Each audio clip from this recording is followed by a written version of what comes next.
હાથમાં પાડી લીધો છે પોપટ. હું પડી ગઈ હતી તો મને લાગી ગયું છે. જય દ્વારકાધીશ મિત્રો, હું ગઈ હતી મોટા બાપુના ઘરે ભાણુભાને રમાડવા.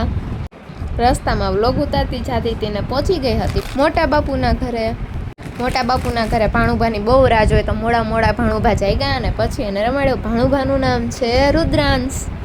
આપણે એને એમ કહે ને કેમેરામાં જોતા રહો, વિડીયો ઉતારું છું તો એ આપણા ફોન સામું જ જોયા રાખે. એટલો ક્યુટ હતો ને રમવામાં. પણ મારી સાથે તો એને કોણ જાણે શું હતું. મારી યારે હે ને કંઈ ઉકારા તુકારા ન કરે. મારી યારે એટલો રમતો જ નહોતો. મમ્મી એ રમાડ્યો ને તો મમ્મી યારે એને હા એવા જવાબ આપતો હતો. મેં એને બહુ કીધું કે તું મને જવાબ દે, તું મને માસી કહેજે, માસલી કહેજે. હું એની એવી વાતો કરતી હતી તો એ તો મને હે ને એમ કંઈ પરફેક્ટ એવો જવાબ ન આપે.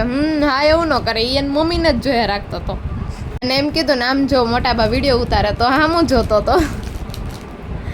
એને આમ ગોતતો હતો કે હાચન કોઈ વિડીયો ઉતારે. એને એના ફોનમાં લગભગ બહુ ખબર પડતી હોય ને એવું મને લાગતું હતું. કેમ કે આપણે એમ કે આમાં જો તો એવી રીતે એ જોતો હતો. એટલે પછી ભાણુભાને બહુ રમાડો મજા આવી ગઈ ને પછી આપણે નીકળી ગયા હતા મોટા બાપુના ઘરેથી. મોટાબાને કહી દીધું આવજો, ટાટા, બાય બાય.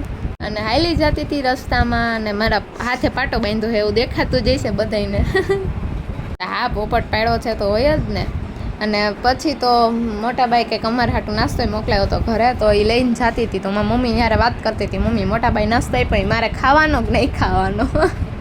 કેમ કે ભાઈનું અને બેનનું જ નામ લીધું હતું, મારું તો લીધું નહોતું. એટલે એને ઘરે પહોંચી ને તો અમારી સીતું તો જ કૂદકા મારતી હતી. તો મેં એનો વિડીયો લઈ લીધો. મેં કીધું હા બહુ કૂદકા મારા સાઈલ બ્લોગમાં માર કૂદકા તો મારતી જ નહોતી. થઈ ગયો મારો મિની બ્લોગ પૂરો. હવે મળશું આપણા નવા મિની બ્લોગમાં. ત્યાં સુધી જય દ્વારકાધીશ.